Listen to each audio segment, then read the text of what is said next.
And then that was my experience as an employee, and I decided to start my business.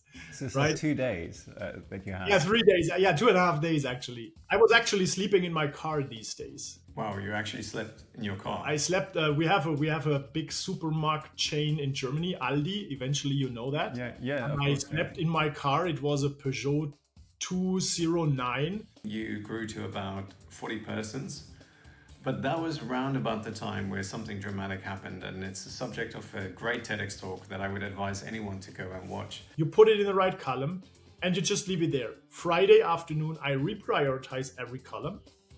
And then on Monday, the week starts, I know exactly what to do when my time box gets active. Manuel, it's a real pleasure having you on CEO Stories.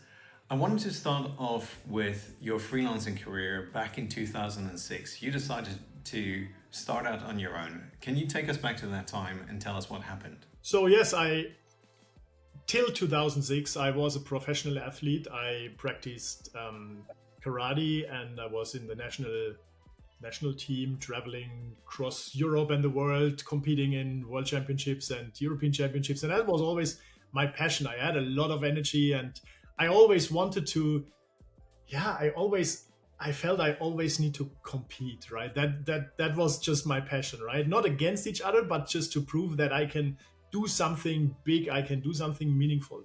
However, then I realized in sports, right, it's nice, it's good for the body, it's good mentally, but in the end, it's not really meaningful. It just took a lot of time, a lot of energy. I also studied computer science at the same time. And then there was a lot of politics in karate. So I decided, okay, I don't want to do this anymore. I don't want to depend on others, right? That was my biggest desire. I want to be self-determined, independent. Basically, I want to be free. So I decided, when I looked at my father, he always came back from his job and it was always a disaster. He hated his job. It was always, it was such a shitty day and I don't want to talk and hear anything. And it was not a good mood in the family, you know. And then I decided, okay, I want to be free. I never want to experience the same that my father experienced with his job. So the only choice I had, I need to become an entrepreneur. But I wasn't bold enough, so I was actually employed for 3 days, right? And my first day in a company that was developing software, they just like onboarded me. I didn't even have a computer. So that was my first day. Second day was, my boss came to me and told me, okay, Manuel, so here is a big project, but the problem is we need to get it delivered in 2 days from now.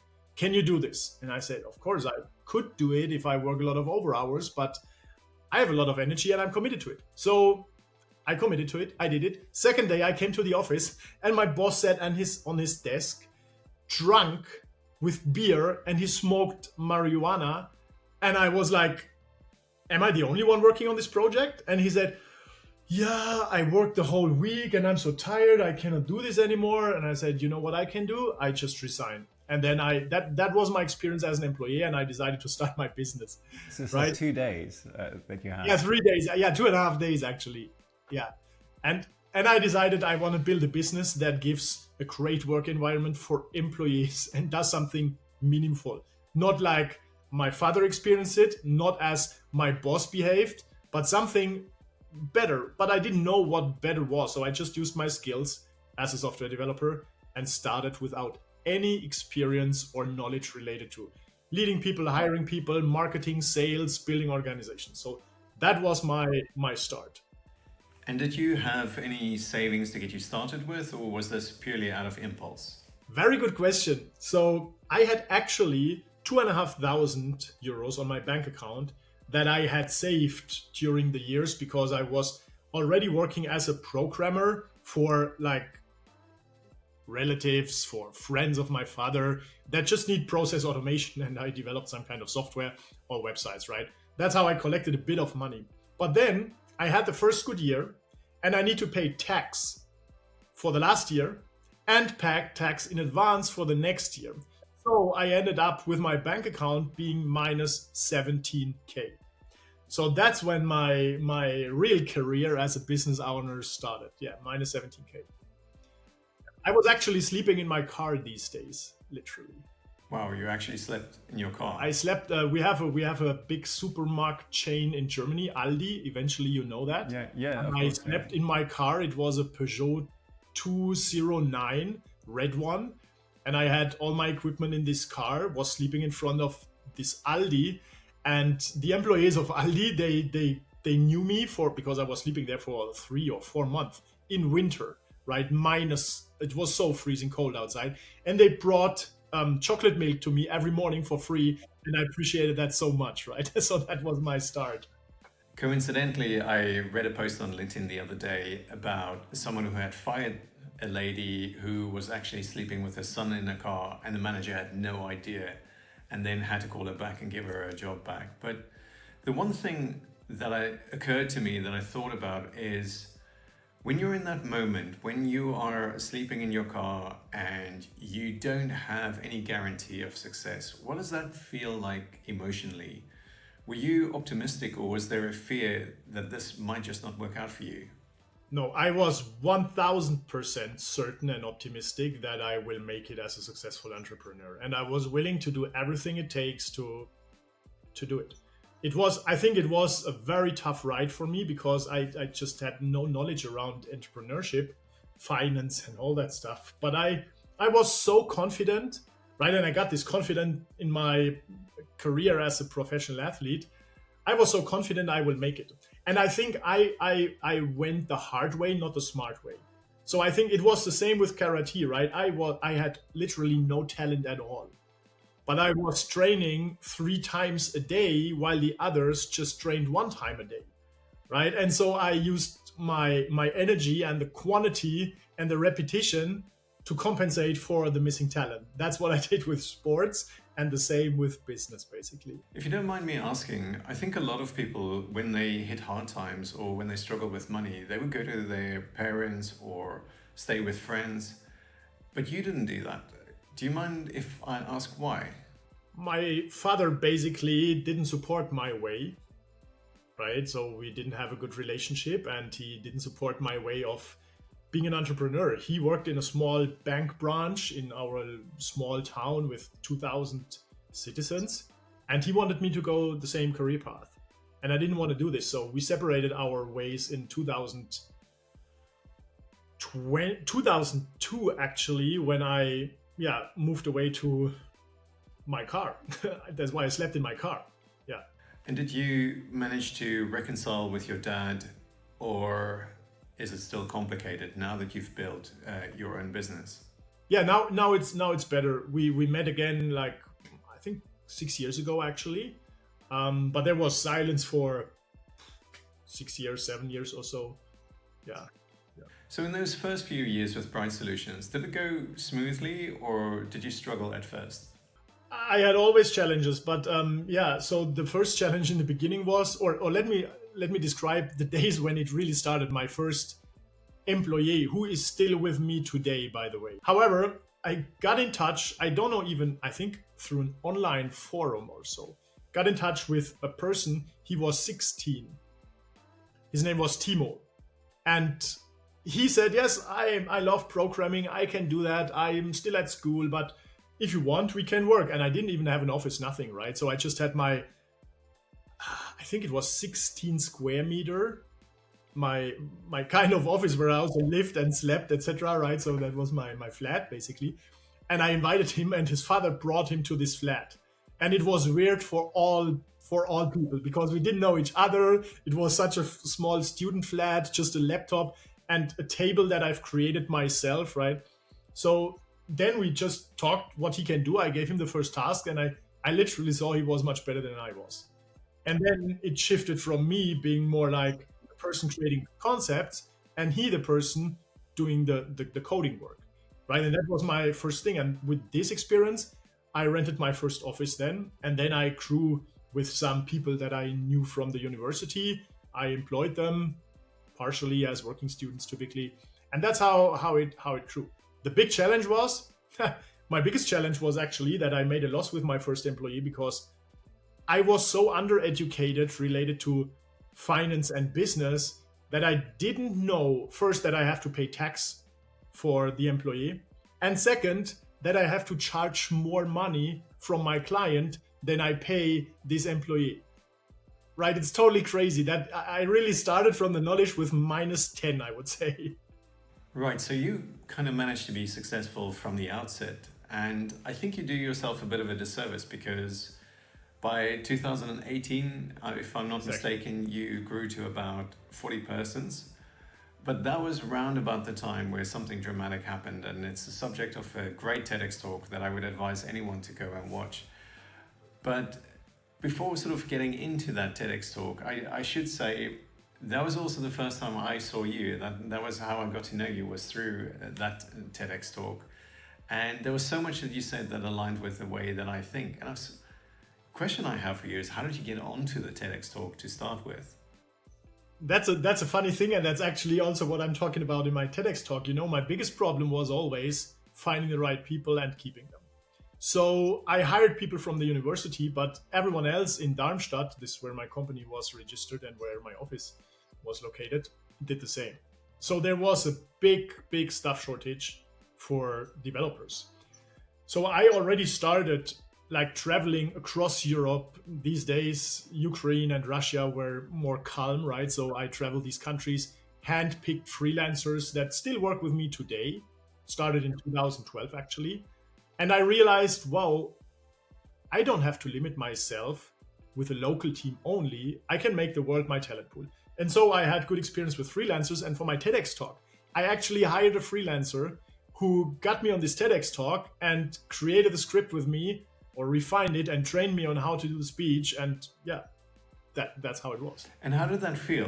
I'm kind of curious. So being on stage, was it nerve-wracking, or did you actually feel quite comfortable? Yeah, I know these days, I think I was also in a different emotional status because I had so much firefighting going on. So I was a bit nervous, but it felt for me like, okay, that's just the next big challenge. I go through it. I don't care how I feel or what I do, right?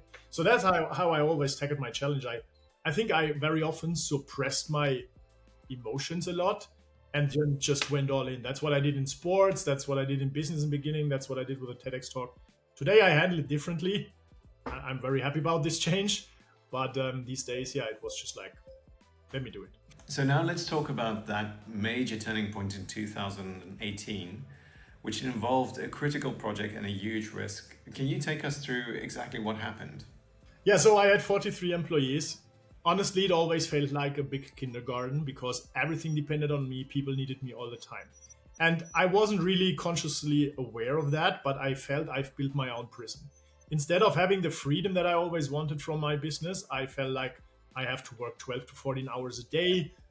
Nothing works without me. And it was like the opposite of what I really wanted. And then the summit of this frustration was actually that we had our biggest client actually, we had contract penalties of 500,000 euros if we couldn't deliver this project. I think it was in 30 days, and we had to migrate 8,000 pages, right? I think it was 2,000 pages in 4 languages or something like this. So it was a big web project, and I had a local project manager, and suddenly I just asked, okay, where's the plan for the migration? And they told me, yeah, we did something, but it's not completed. And so you just have 30 days for 8,000 pages. How do you want to complete this? And then it was just like, okay, I don't know. And I felt, okay, I'm in danger now. This is a big fire, and somehow I need to, fix the situation. With my experience I had with freelancers, I decided, okay, I need to get people from anywhere in the world to migrate these pages. I cannot do it with my local team because everyone was so busy. The number one sentence I always heard every day was, sorry, I have no time. And that frustrated me a lot. So I decided to just use what I learned in the studies from Melissa Valentine. She's actually the researcher. She's a doctor at the University of Stanford, and she had two papers on Flash teams, Dream teams, right? These are and Flash organizations. These are virtual organizations that consist of freelancers who don't know each other. And I decided, okay, this is what I want. I want a workforce, a global workforce people who work independently from each other, who love what they are doing, who give me the flexibility, but also the reliability I need to feel more freedom, right? And that I'm not alone. And I wasn't ready to go all in with this approach because it was so crazy. But I went to Upwork and decided, okay, I will hire a project manager in India, and this person will find me local businesses in India who could do the migration. Because I thought these businesses, they have a lot of people, they are cheap, they can do all the work. And the project manager will make sure that it gets done. Because I just had 2 weeks left. So then they started working, and I saw some results every day. He presented me 4 or 5 pages, but I completely ignored that 4 or 5 pages is nothing compared to what we need to migrate.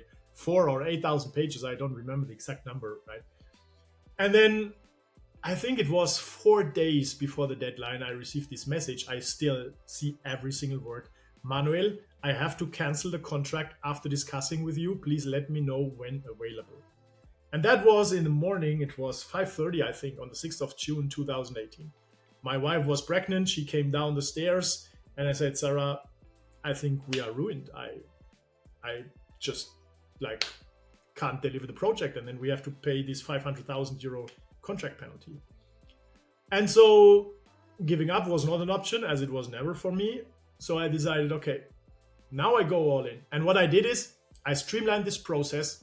I've hired an HR manager, a recruiter actually, to post jobs on all these platforms, recruit these people. I've created a video that onboards these people.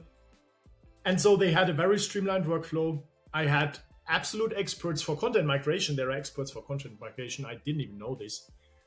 And they migrated all the pages, right?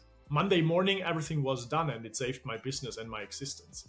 And that gave me like a totally different perspective on the business, right? And then I felt like, okay, now I crashed this business and I fix everything that I've built. It literally was breaking free. That's why my TEDx talk is also called Breaking Free. I fired 30 people in this single year, and the 12 people remaining, they are still with me.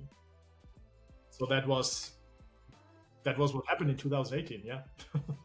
So I want to go to that moment where you're downstairs 5:30 a.m. in the morning and your wife is coming down the stairs and you think you're ruined. So at that point, you don't know what you're going to do yet. And somehow you had to mentally lift yourself and take action.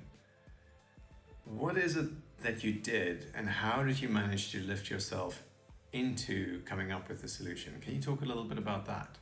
So I strongly believe, and my experience proved it to me, that whenever I have to, I will manage it. And I was always confident, and I hope that everyone can get this confidence that when you want to achieve something, or when you want to overcome a very hard situation, you have the skills and you will have everything you need to do it. You just need to commit and decide that you will do it. And that's what I always did, right? When I had these situations, for me, it was, fuck, okay, how should I do it? I have no idea how to do it. And then when I realized that I just had complaining thoughts and like a monkey sitting on my shoulder telling me stupid things that don't serve me in this situation, it was always like the switch, okay, now I do it. I prove everyone that this will work. And what motivated me most, and that's a bit counterintuitive, is that when I communicated my plans, that I built my whole organization based on freelancers and fire all these people and rebuild the organization, to other entrepreneurs, they said, Manuel, that's a stupid idea. This will never work. And then for me, it's always like, I will prove it will work. I will make it work, right? And that's what I have pictures here, right? It's a strong heart, strong mind, never give up. That's how I live, basically. And that always helped me go through any situation, right? That was also what kept me up when my son was born in 2019, which was still the phase of rebuilding, right? And he was born with a genetic defect. So he's 100% disabled. He relies on us. He cannot eat himself or sit or talk. Another situation where I could say, well, fuck, why me? And I asked this question myself, but it's a shitty question, it doesn't serve me and it doesn't feel good. So I always decided, okay, Now I'm a successful entrepreneur. Now I will become the best father for a disabled son that needs me. And I will also commit to helping other families who don't have eventually such a strong mindset and the financial resources, but have a disabled child. I'm very committed to helping these families with donations and like whatever I can do. Right? That's how I always try to make something out of the situation. In the same way how I started Flash Hub, right? I fixed my business and then I started Flash Hub, and that's how we started working together, because I helped you build up similar structures and methods and mindset and whatever without going through the same trauma. So I think there is always something very positive in every challenge you're facing. Yeah. I'm really curious, do you have rituals or habits that help you maintain this level of mental strength? I think it is rooted in how I've grown up with my father, and so that was a very tough childhood. But my rituals today are still meditation. That's very important for me because it helps me calm down the monkey on my shoulder that typically tells me stupid things in hard situations, right? And so I can control this inner voice to something positive. So meditation every morning, 20 minutes, every evening, 20 minutes. That's really important for me. I love sports because I believe when I push myself till the edge of what I can do, of my physical capabilities, I also train my mind, right? So I'm still doing boxing. I love cycling. And here I live in the German region called Westerwald. We have a lot of hills, right? You cannot just ride your bike straight. There is always a minimum of 408 meters to go up and down. So, and I like this. I really like to exhaust myself and use my mind to push my borders, because that always gives me more confidence that I'm able to do what I believe I cannot do. I just had this last weekend. Here's a very tough, how is it called? Street or way, right? Where you can cycle. It goes around 1,000 meters high and then 1,000 meters down. And I drove this route by car.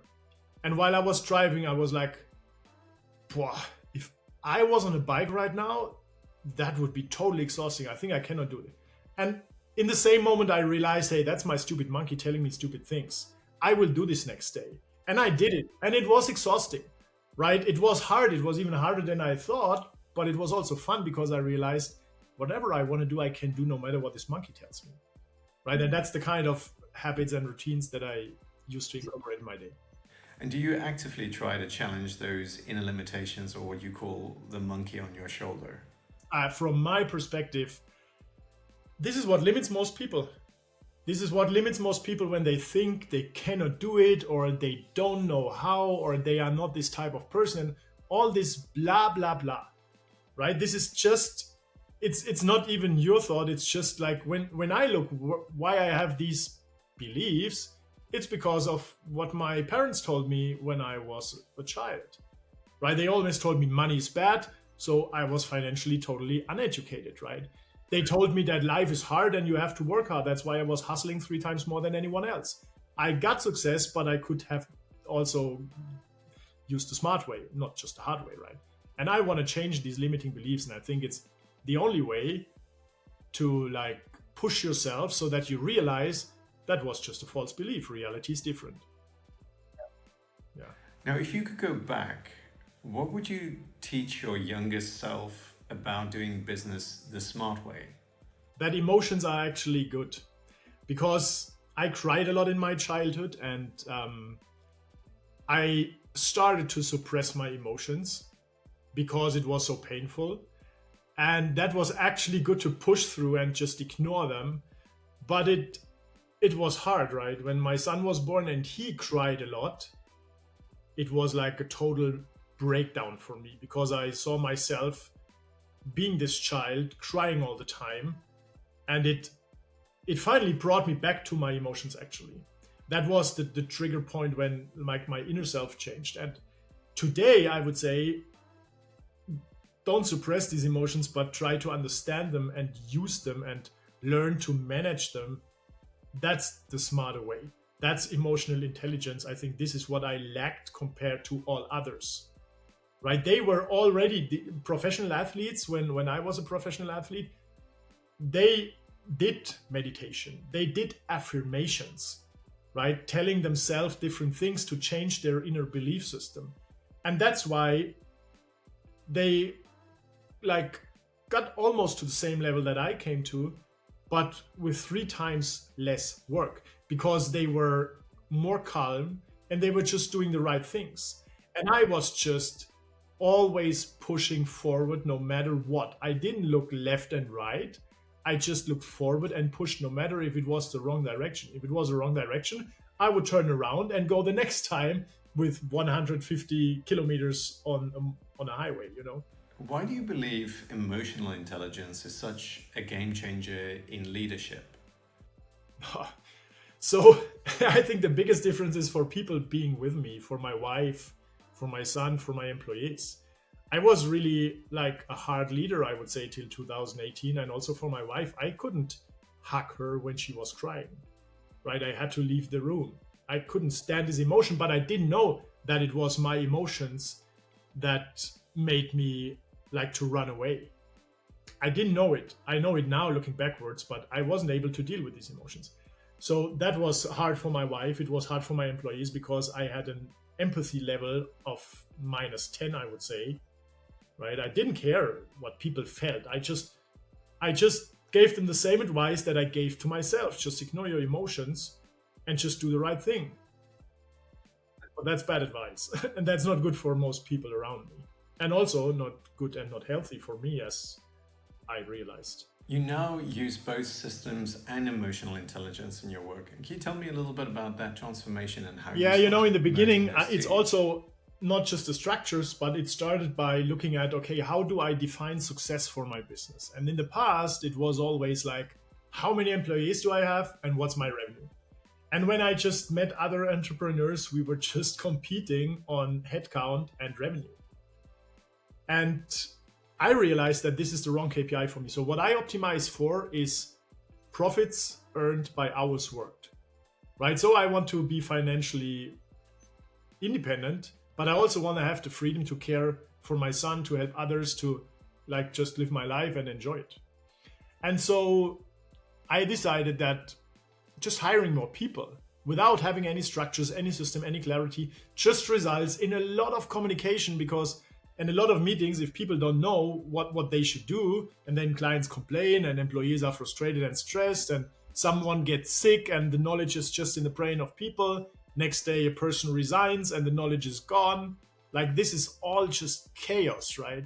And it is the opposite of what I want. This is so complex that only I can handle it, and complexity won't scale my profits and my freedom. It will just scale my workload and my stress. So I decided I need something that works without me. And this is how I started building systems and structures. And then automation, and now AI is there. So I've plugged in AI everywhere, and then we can deliver the same work a lot more efficiently. But the underlying foundation is always knowing, what do you deliver for your clients and in which order do you deliver it? And then you can systemize, delegate, and automate a lot easier. And that gave me the freedom. Now I can lead my business with only 1 hour per day. I'm talking at Pride Solutions, right? So, yeah. If someone was to start today, what advice would you give them to make sure that they focus on the smart way? It depends on where your bottleneck is. If you're working too many hours, the system that gave me the biggest results in a very short time is what I call a personal leadership system. It is 3 components. Component number 1 is you take your calendar and you block time for topics that matter, instead of just being in reactive mode, having chat, social media, your phone interrupting you all day, right? Really being in time-boxed topics where you work on, for example, sales, you work on hiring, HR, you work on marketing, you work on client management, whatever. So all these things will be blocked in a calendar. And then you switch off all communication and just do like monk-like work in total relaxed environment. And you know that this is an important part to grow your business, and you ignore everything else. Now the question is, what should you do in this time box? So this comes down to priority management. So you have a list I use a Trello board. I have 1 column for every topic I reserve time for in my time box in my calendar. And then when something comes in, I don't do it immediately. I train myself to not react. Because when you train yourself to react, then you build your business in a way like others want you to build a business. You are not in self-control anymore. So this priority management system is just something comes in, you put it in the right column, and you just leave it there. Friday afternoon, I reprioritize every column. And then on Monday, the week starts, I know exactly what to do when my time box gets active. So that's the second component. Third component is switch from answering questions to your employees on Slack or email into having a Q&A call, eventually 2 times per day for 30 minutes, where people can come in, prepare their questions, and you answer them. It's very reliable. You are always available for your team. And instead of being available all the time, you shift to being available very reliably. So that's the system that helped me a lot and helped a lot of my clients to be more structured, more focused, less driven in the workday. But that's just how you control the symptoms that result from the high complexity you have in your business. So how to fix the complexity? The easiest way is to look at what you sell. If you sell every service always individually, you sell time for money, complex projects, unspecified retainers, right? Then it's like every system, when you put shit in, you get shit out. Or in other words, if you automate a shitty process, you have a shitty automated process, also not better. So look at what you actually create for your clients. What are the deliverables? And then everything will be so much easier when you are clear about the things you create. Not the tasks you do, the things you ship, the things you deliver to your client. These 2 things, I would say that can be a big game changer. I don't know why, but when you were talking there, I was thinking a little bit about Alex Hormozy, because he always talks about creating great offers and making sure you give value to your clients. Is there anyone you look to as a mentor or has really helped you on your journey?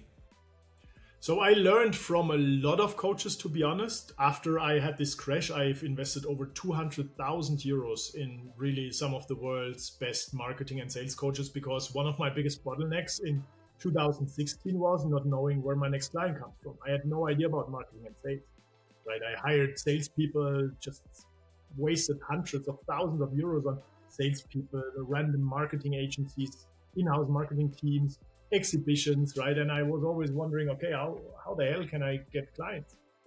And so, yeah, I decided, okay, I will crack this code. And the only way to do it is to hire people who have done what I want to do, right? So I looked at Alex Hormozy, of course. I worked with Jeff Walker, have been in groups, mastermind groups of Russell Brunson's business, ClickFunnels. I worked with, I don't know, more than 20 coaches actually. Yeah. And it was always a good thing to learn from, but what I always lacked and missed is a consistent system. You know, they always gave me fragmented knowledge like Facebook ads, sales psychology, how to structure offers, how to do this, that. But putting this in one system, that was always my big desire. And that's actually what I did next, right? Once I fixed this, I've turned funnel implementation into a system so that others can also use it without spending 200,000 for coaches and just get fragmented knowledge. Now, I like this question because I run a data company, so I do have to ask this. How important is data in running your company, and how do you track what matters? I think managing outer world subjects, objects, things, business, processes by data, by facts is one of the most important things if you want to build a business that is not just like you are the business with a very stressful job, but really having something that you can systematically optimize, right? So I measure everything by KPIs. I measure my fulfillment process by KPIs. My team manages their process by KPIs, which is customer satisfaction and profitability per project. My funnels and sales process is managed by KPIs. Basically, this is conversion rates and cost per conversion step. So I try to put everything in KPIs that makes sense, not everything that can be measured by KPIs, but everything that should be measured and really has an impact when I know this data. Yeah. And the other thing I'm really fascinated about nowadays is the use of AI. How has that changed what you do on a day-to-day basis at both Bright Solutions and FlashUp? We just get work done a lot more reliably. Look at it like this. When I created software concepts, which is what we do at Bright Solutions, or marketing concepts, which we also offer as a service at Bright Solutions and FlashUp. In the past, it was like me being on a workshop with a client and it took 4 hours. And after this, I was so exhausted because I had to write everything down, have structure a lot of complex things, right?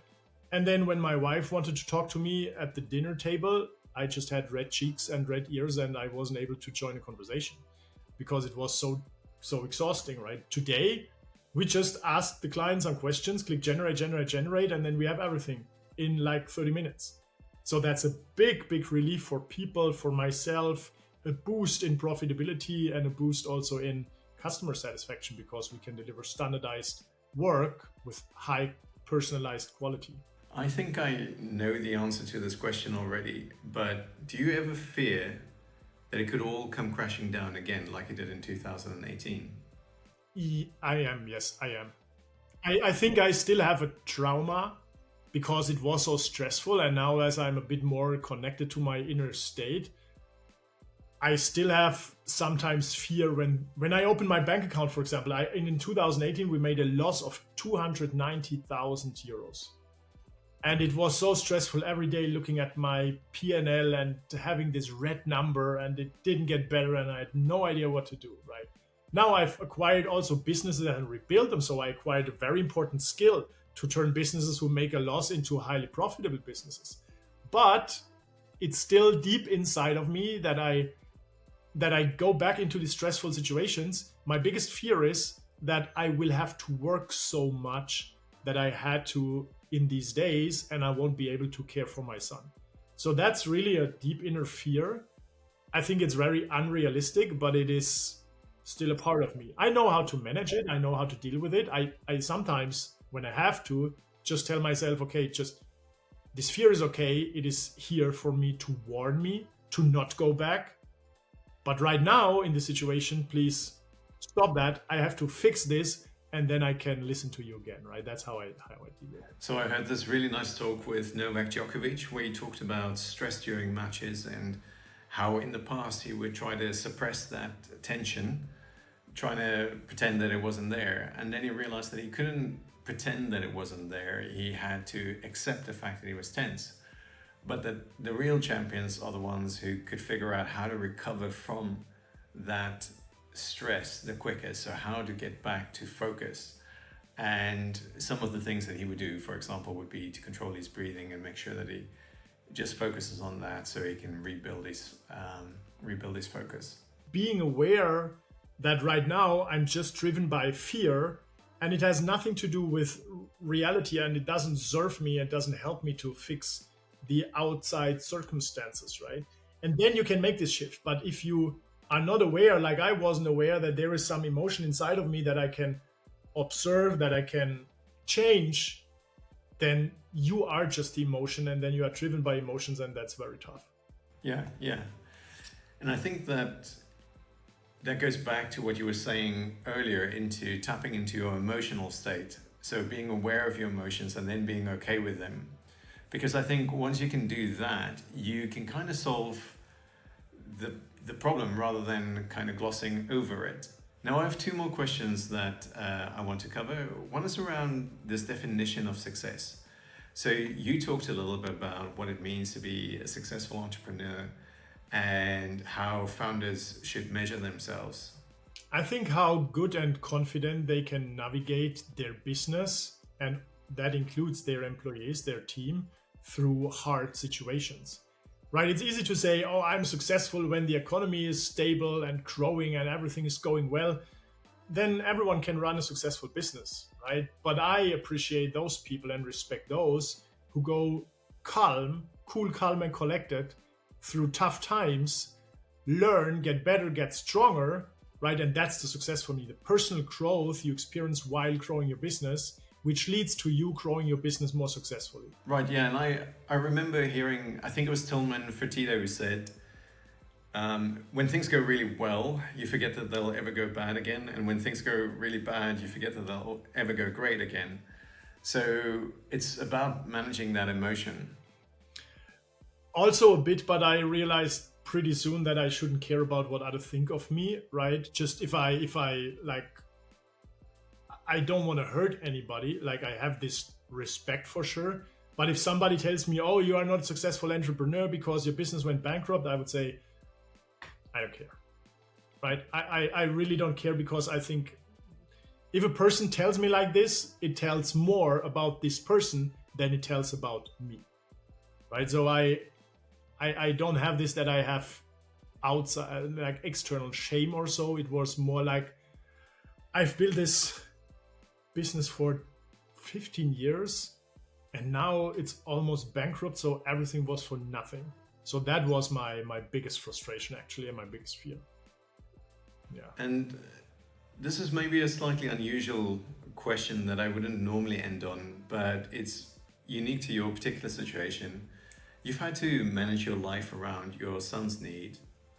Can you share to me what that journey has taught you and what advice you give to others that might be in a similar situation? I could talk hours about this, but I think the most important thing is realizing that the situation is never the problem. It's just how you think about the situation.